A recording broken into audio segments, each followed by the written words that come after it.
దేవుని నామానికి మహిమ కలుగును గాక. హల్లెలూయా, హల్లెలూయా. ఈ ఆదివారం పునరుద్ధానాన్ని బట్టి తండ్రి అయిన దేవునికిని, కుమారుడైన యేసుక్రీస్తు వారికి, మరి పరిశుద్ధాత్మ దేవునికి ఇప్పుడు ఎల్లప్పుడు యుగాయుగముల మహిమ కలుగును గాక. వాక్యం చదువుకుందాము. ప్రభునందు ప్రియమైన దైవజనమ, ప్రభు పేరిట మీకు నా ప్రత్యేకమైన వందనాలు. అపోస్తుల కార్యము 8వ అధ్యాయము 26వ వచనం చూసినట్టయితే, ప్రభు అయిన దేవుడు తన దూతను పంపి ఫిలిప్పుకి హెచ్చరిస్తున్నాడు. ఏమనంటే, ప్రభువు దూత నీవు లేచి దక్షిణముగా వెళ్ళు, యెరూషలేము నుండి గాజాకు పోవు అరణ్య మార్గమున కలుసుకొమ్మని ఫిలిప్పుకు చెప్పగా, ఫిలిప్పు ఆ ప్రకారంగా లేచి వెళ్ళుచుండెను. దేవుని ఆత్మ ఫిలిప్పు గారికి ప్రత్యక్షమైంది. దేవుని దూత ఆ స్వరము విని, ఆ ఉత్తరము అంటే ఆ వర్తమానం విని వెంటనే మాటకి లోబడి ఆయన వెళ్ళటం ప్రారంభించాడు. ఎవరి కోసం దేవుడు ఆయన పంపుతున్నాడంటే, ఒక మంత్రి గారు రాబోతున్నాడు. ఒక మంత్రి గారి రథము యెరూషలేము ఒక మంత్రి ప్రయాణము చేసి వెళ్ళబోతున్నాడు కదా. మరి ఆయనకు రక్షణ వర్తమానము, రక్షణ సువార్తను ప్రకటించడానికి దేవుని ఆత్మ ముందుగానే ఫిలిప్పుతో చెప్పి పంపిస్తున్నట్లుగా మనకు కనబడుతుంది. ప్రభునందు ప్రియమైన జనాంగమా, నీ వాక్యమే నన్ను బ్రతికిస్తుంది. 119వ కీర్తన 50వ వచనములో, వాక్యము సజీవమైనది, ఎంతటి వారినైనా అది రక్షిస్తుంది. ఈ లోకంలో ఎంత గొప్ప వీరుడైనా, అధికారి అయినా వాక్యము పట్టుకుంటుంది. వాక్యము చేత జీవితాలు మార్పు చెందుతాయి. వాక్యం వలన బ్రతుకులు కట్టబడతాయి. దేవుని వాక్కు ఆ మంత్రి గారికి వినిపించేసి ఆయన ప్రయాణమై యెరూషలేముకి వెళ్తున్నాడంట. ఆ విషయం గురించి ముందుగానే ఫిలిప్పు గారిని దేవుడు పంపించాడు. చూసారా? అప్పుడు ఇథియోపియాకు చెందిన చూసాడు మంత్రి అయినటువంటి అథియో యొక్క ధనాగారం అంతటి మీదనున్న ఇథియోపియుడైన నపుంసకుడు ఆరాధించుటకు యెరూషలేముకి వెళ్ళాడంట. ఆ ధనాగారం అంతటికి కూడా ఆయన మంత్రి అయి ఉన్నాడు. ఏమై ఉన్నాడు? మంత్రి అయి ఉన్నాడు. దయచేసి వినండి, ఈ కాలంలో కూడా గొప్ప గొప్ప వాళ్ళందరినీ దేవుడు పట్టుకుంటాడు. యెహోవాకు అసాధ్యమంటూ ఏదైనా కలదా? ఆయన భూమి ఆకాశములు కలిగజేసిన దేవుడు, సృష్టికి మూలాధారమైన దేవుడు, ఆయన వాక్యమై ఉన్న దేవుడు, ఆయన జీవం గల దేవుడు, ఆయన మనుషుల జీవితాలు మనసులు మార్చగల శక్తి సత్తగల దేవుడు. హల్లెలూయా! ఆయన ఏమైనా చేయగలుగుతాడు. ఆయన ఒక మాట చెప్తున్నాను వినండి. యోహాను సువార్త 15వ అధ్యాయం 6-5 వచనాల్లో చూసినట్లయితే, 5వ వచనం కానీ చూస్తే, నాకు విరోధముగా ఉండి, నాకు వేరుగా ఉండి ఏ మనుషుడైనా, అధికారి అయినా, గొప్పవాడైనా, ధనవంతుడైనా, ఎంతటి వాడైనా నాకు వేరుగా ఉండి ఏ మనుషుడు ఏమి చేయలేడు. హల్లెలూయా! దేవునికి విరోధంగా ఉండి ఎవ్వడు ఏమి చేయలేడు. జ్ఞాపకం చేసుకోండి. ఇప్పుడు ఈ మంత్రి గారు ఏం చేస్తున్నాడు? రథమును సిద్ధపరచుకుని యెరూషలేముకు వెళ్తున్నాడు. దేవునికి స్తోత్రం. యెరూషలేముకి ఎందుకు వెళ్తున్నాడంటే, నిజ దేవుడైన యెహోవాను ఆరాధించడానికి వెళ్తున్నాడు. ఏం చేస్తున్నాడమ్మా? ఆరాధించడానికి వెళ్తున్నాడు. ఒక మంత్రి, ఒక ధనాగారమున కంతుడికి కూడా మంత్రి అయి ఉండి, అధికారి అయి ఉండి వెళ్తున్నాడంటే, ఆ నిజ దేవుడైన దేవుని యొక్క మాటలు విని, గ్రంథము చదివి ఆ దేవుణ్ణి ఆరాధించాలని ఆ గ్రంథము తీసుకుని రథం ఎక్కి ప్రయాణమై వెళ్ళిపోతున్నాడు యెరూషలేముకి. దేవుని స్తోత్రం. ఆయన ఎంత గొప్పవాడండి, మంత్రి అంతా. చూసారా, ఈనాడు అనేక మంది దేవుని యొక్క దైవ గ్రంథము చదివి వారి జీవితాల్లో మేలు, దీవెన, ఆశీర్వాదాలు పొందుతారు. దేవుని స్తోత్రం. ఆనాడు రోడ్లు లేవు, ఆనాడు ట్రైన్స్ లేవు, ఆనాడు ఇంకా బస్సులు వగేరా లాంటివి లేవు. కానీ ఈయన రథం మీద ప్రయాణం చేస్తున్నాడు. రథం వెళ్తుంది. ఎలా వెళ్తుంది రథం? రోడ్లు లేవు కదా, పొలాల మీదుగా గట్లంట, పొలాలంట, ఆ అరణ్యం గుండా ప్రయాణం చేస్తున్నాడు ఆ మంత్రి గారు.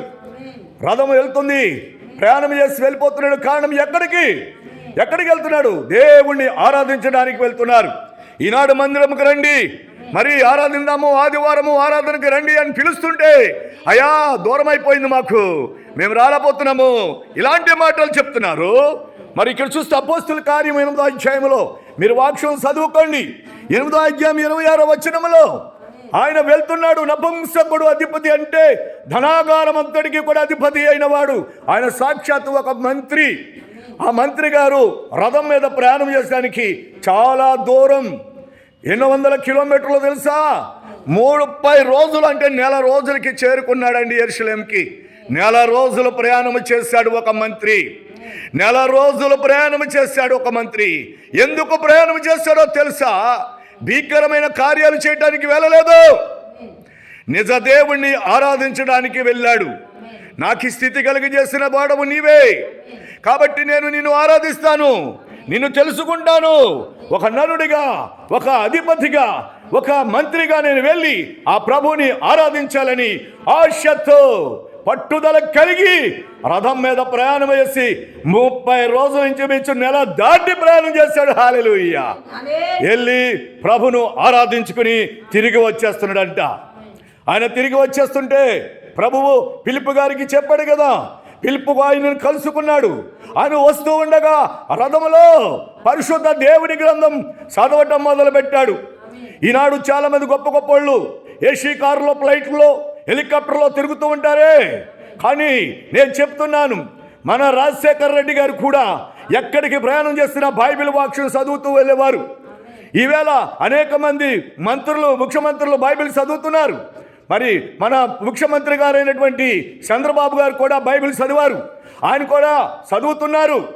నిజమే, బైబిల్ చదవటం గొప్పది, ఆశీర్వాదకరము. అది శరీరానికి, ఆత్మకును రక్షణ కలుగజేస్తుంది. అయితే ఆ ధనాగారం అంతటి మీద ఆ పుంసకుడైనటువంటి ఆ మంత్రి గారు రథం మీద తిరిగి వస్తూ ఉండగా యెషయా గ్రంథం చదవటం ప్రారంభించాడంట. దేవుని స్తోత్రం. ఏం చదువుతున్నాడమ్మా? యెషయా గ్రంథము. ప్రవక్త అయిన ఆ పాత నిబంధనలో ఉన్న యెషయా ప్రవచనాలు ఆ గ్రంథము చదువుతుంటే ఆయనకు అర్థము కాలేదు. ఈ లోపల ఫిలిప్పు గారు కనబడ్డాడు. దేవుని ఆత్మ ఆ రథము దగ్గరికి వెళ్ళు, ఆయనను కలుసుకో అనగానే ఫిలిప్పు ఆయనకు వచ్చి ఆ రథము లోపల ఉన్నటువంటి మంత్రి గారితో మాట్లాడుతున్నారు. ఏమని? మీరు చదువుతున్నది ఏంటి అంటే, యెషయా గ్రంథం చదువుతున్నాను. నేను నిజంగా చాలా సంతోషపడ్డాను. చంద్రబాబు గారు కూడా బైబిల్ పట్టుకుని ఆయన చదువుతుంటే నేను సంతోషించాను. ఆ దేవుని వాక్యము వ్యర్థము కాదు. పెదవులతో దేవుని వాక్యం చదివితే అభివృద్ధి కలుగుతుంది, ఆశీర్వాదం కలుగుతుంది, దీవెన కలుగుతుంది, నిత్య జీవం కలుగుతుంది, రక్షణ కలుగుతుంది. హల్లెలూయా. అధికారులైన వాళ్ళు కూడా ఈనాడు గ్రంథాలు చదువుతున్నారు. ఆనాడు కూడా రాజులు గ్రంథాలు చదివారు, మంత్రులు కూడా గ్రంథాలు చదివారు. ఇక ఈ గ్రంథము చదువుతున్న మంత్రి గారికి యెషయా గ్రంథం చదువుతుంటే అర్థం కాలేదు. దేవుని స్తోత్రం. అందుకే దేవుడు ముందుగానే ఫిలిప్పు గారిని అక్కడ పంపించినప్పుడు ఆ ఫిలిప్పుని అడుగుతున్నాడు అనమాట. ఆయన, అయ్యా, యెషయా గ్రంథములో ఒక వ్యక్తి గురించి నాకు అర్థం అవ్వట్లేదు. ఆయనను వదకు తేబడిన గొర్రె బొచ్చు కత్తిరించి వాని యొద్ద, ఆ గొర్రె ఎలా మౌనంగా ఉన్నదో బొచ్చు కత్తిరించి వాని యొద్ద ఆ గొర్రె ఎలా మౌనముగా దీనముగా ఉంటుందో ఆయనగానే ఒకని గురించి ఇక్కడ వ్రాయబడి ఉంది. ఆయన జీవమును భూమి మీద తీసేస్తారంట, ఆయన దీనత్వమును చూపిస్తాడంట. ఆయన బొచ్చు కత్తిరించి వాని యొద్ద గొర్రె ఎంత మౌనముగా ఉంటుందో, నోరు నీవు మాట్లాడలేక మౌనత్వం కలిగి ఈ నరలోకములోనికి వచ్చి ఆర్టి రీతిగా అది ఎవరు ఏంటి అని అడగగానే ఆ ఫిలిప్పు గారు తెలియచేశారు, దేవుని కుమారుడైన యేసు క్రీస్తు వారు. హల్లెలూయా. ఆ గొర్రె పిల్ల ప్రభు అయిన యేసు క్రీస్తుకు సాదృశ్యం. ఆ దుర్మార్గుల చేతికి అప్పగింపబడతాడు. ఆ దుర్మార్గులు ప్రభువైన యేసుక్రీస్తు వారి ప్రాణము తీస్తారు.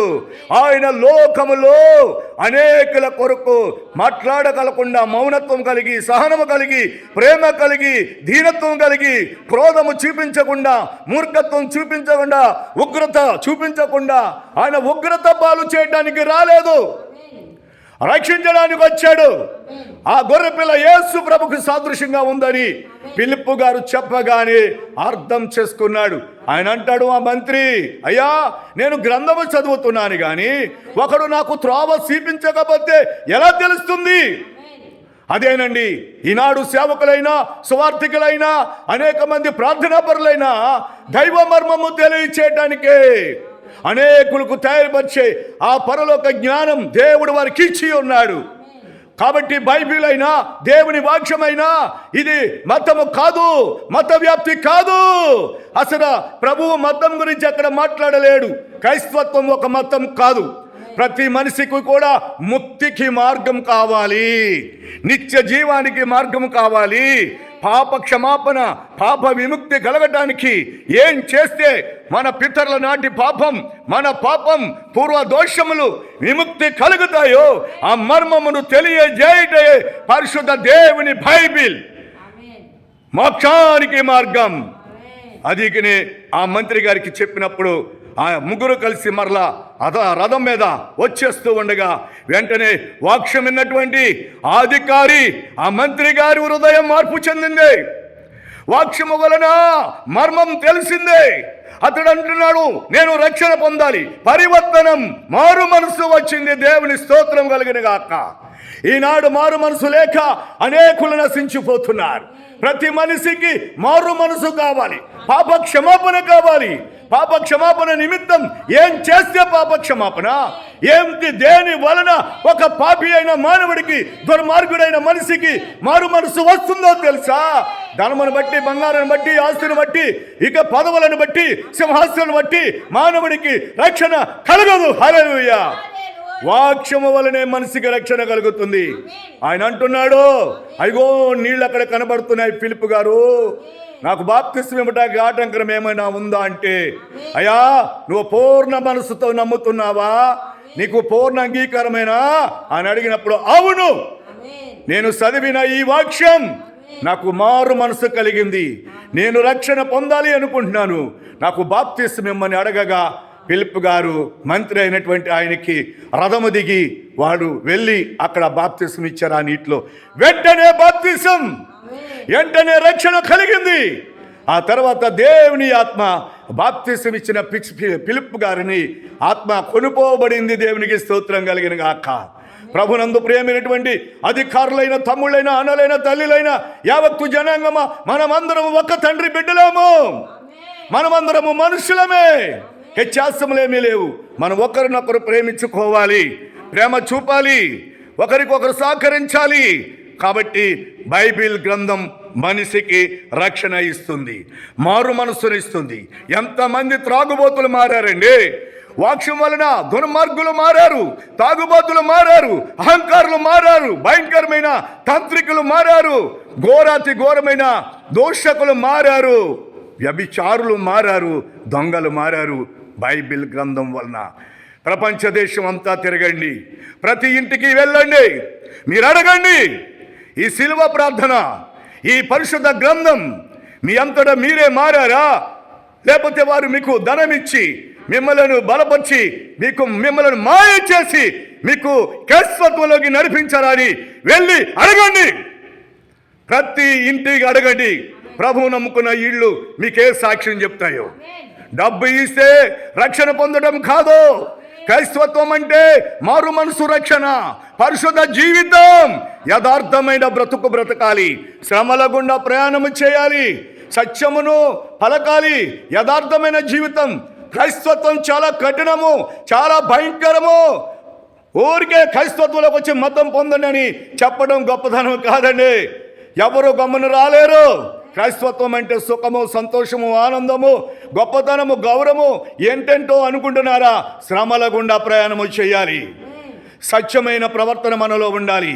మనం యథార్థంగా మాట్లాడాలి, తోటివాడిని ప్రేమించాలి, శత్రువును కూడా ప్రేమించాలి, ముఖం మీద ఉమ్ము పూస్తే తుడుచుకోవాలి, ఎవరిని బాధ పెట్టకూడదు, ఎవరిని హింసించకూడదు, ఎవరిని దూషించకూడదు, ఒకరిని సొత్తు దొంగిలించకూడదు, వ్యభిచరించకూడదు, మోసం చేయకూడదు, పొరుగువాని భార్యను ప్రేమించకూడదు, నీ సొత్తుని అదని అనుకోకూడదు, దేవునికి విరుద్ధంగా బ్రతకకూడదు.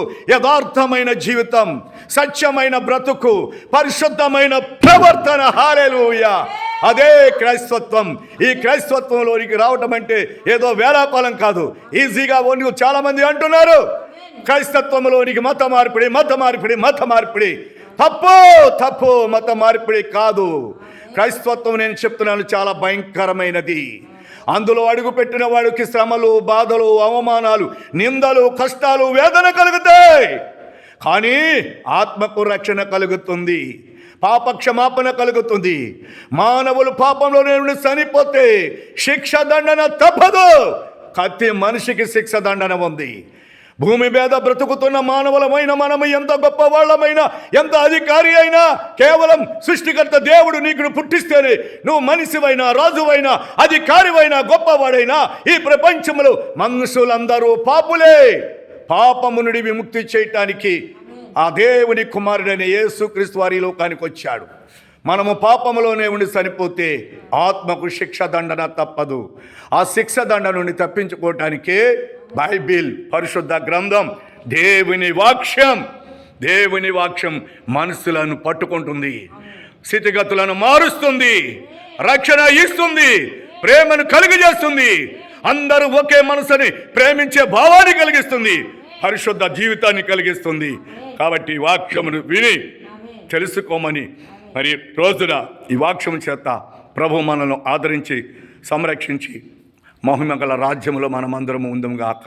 ఆ మహిమగల రాజ్యం కోసమే మనము ప్రభుని వెంబడిస్తున్నాం. అక్కడ మనకు వేదన, దుఃఖము, బాధ, కష్టము, వ్యాధి ఉండదు. ఈ భూలోకాన్ని ఆధారం చేసుకోకండి. మరొక రాజ్యం ఉంది. అదే నిత్య రాజ్యం, అదే స్వర్గం, అదే పరలోకం.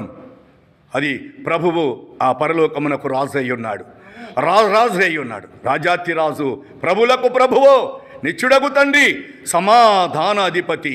Amen, amen.